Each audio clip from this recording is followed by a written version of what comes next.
So now, what was done in the last class, we modeled it, okay? And then we gave a first run with the loading, and the run means, our analysis means with the assumed sizes, beams and columns, it will use the stiffness of the members and then run an analysis. And it's a gravity analysis, it will find out the bending moment, shear force, axial force, all the numbers.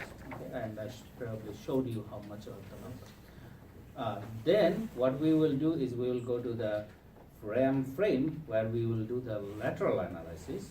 And then on the lateral analysis, please let me talk. Okay? And don't, if you are doing video, fine, don't text. And then what we are going to do is get the lateral analysis, all the forces in the members which are lateral members.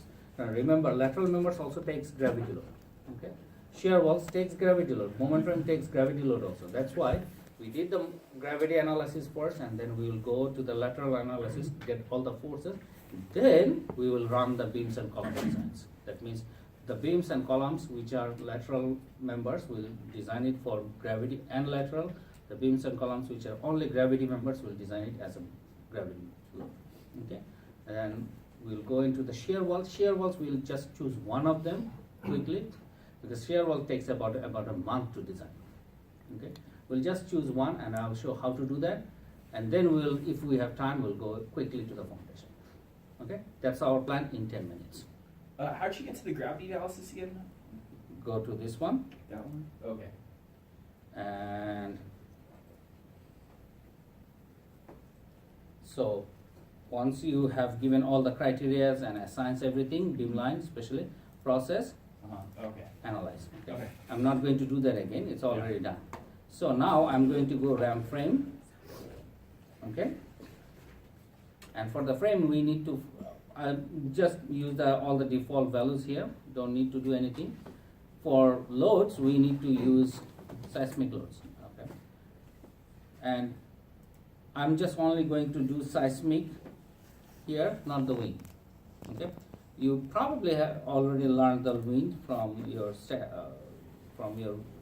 steel. So we are going to use 710 equivalent lateral method. The current code is 716 equivalent lateral method. Since my version is an old version, I'm going to use that. Now there are a couple of numbers that we need to use. R is the response modification factor, that's very important, which says that what kind of lateral system you have. The more ductile will have a larger R. The maximum R that is possible is 8 R value, and that's for special moment frames, special brace frames, and all the special moment frames. So in X, hold on a second. Hold on a second. I need to. So I see the plan view. So in X direction, we have the shear wall. In Y direction, we have that. So I will go back, sorry, load phase.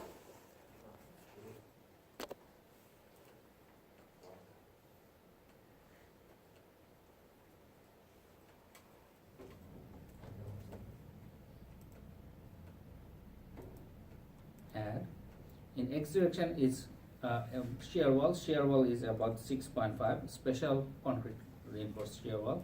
And Y direction is moment frames, and that is 8 special moment frames. Importance for the building is 1.25 because it's an office building. For hospitals, it's 1.5. For residentials, it's 1. Okay, depending on occupancy category, right? If you are familiar with that, I'm not sure.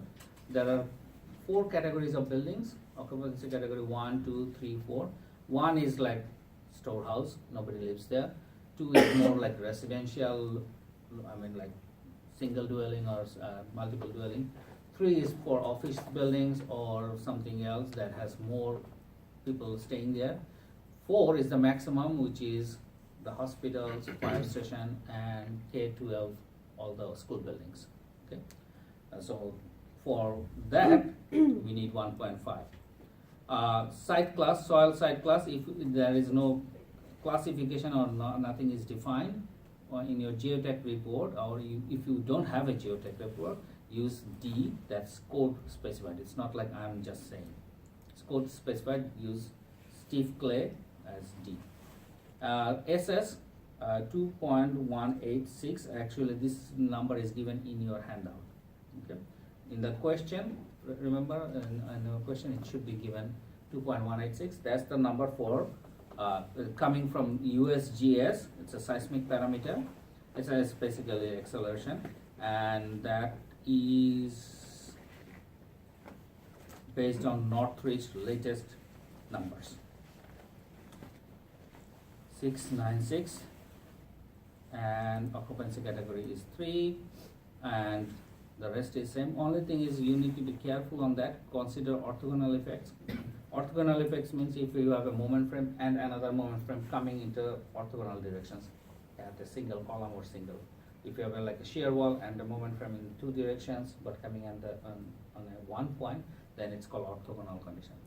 The problem is that column needs to be designed for this force as well as this force. Okay, so when it moves in this direction, there is a force coming from that direction also. Not let me put it this way. When the seismic force is in this direction, this member takes all the load, right?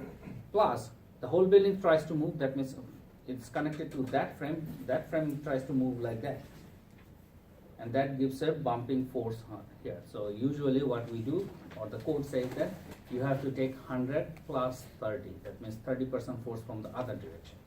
Okay, so that's called 130 rule.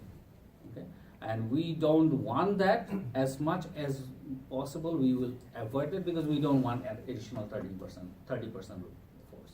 30% force means the sizes will be pretty large. So if we can avoid, then we will avoid.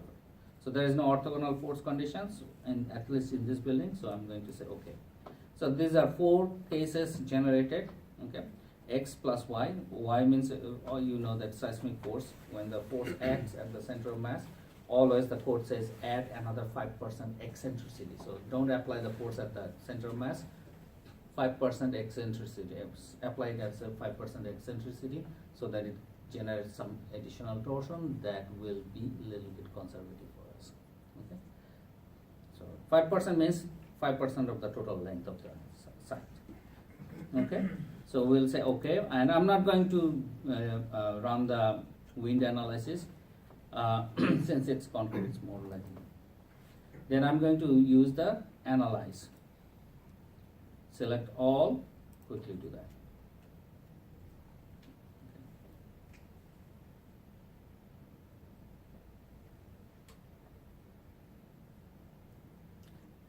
Unlike steel, it takes a long time to run. Steel is very fast.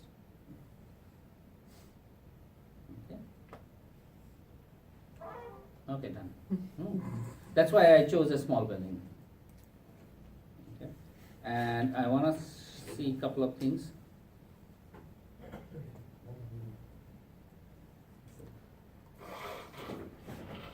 So that's the building. I want to take off this one. The deflection I want to see, which basically I call the dance. So this is the deflected shape. And say, for example, if I do 1, animate. Okay. The building is, since it's very symmetrical building, so this is the movement of the building, 20% increase the deflection, and that's how the building will move. And the good thing about this, if you look into the movement of the building, it's not rotating, it's like moving translation, x and y direction, right? So there is very little torsion generated. Okay, that's what it should be. If you had a torsion generated more, the building will start moving like that. That means it will generate more stress. And I want to do in the y direction also. Let's see. Well, it's 20 times scaled. Okay. Why is it like that? Because there's no shear walls in that direction? Well, there's moment frame. You are right. Shear walls are way too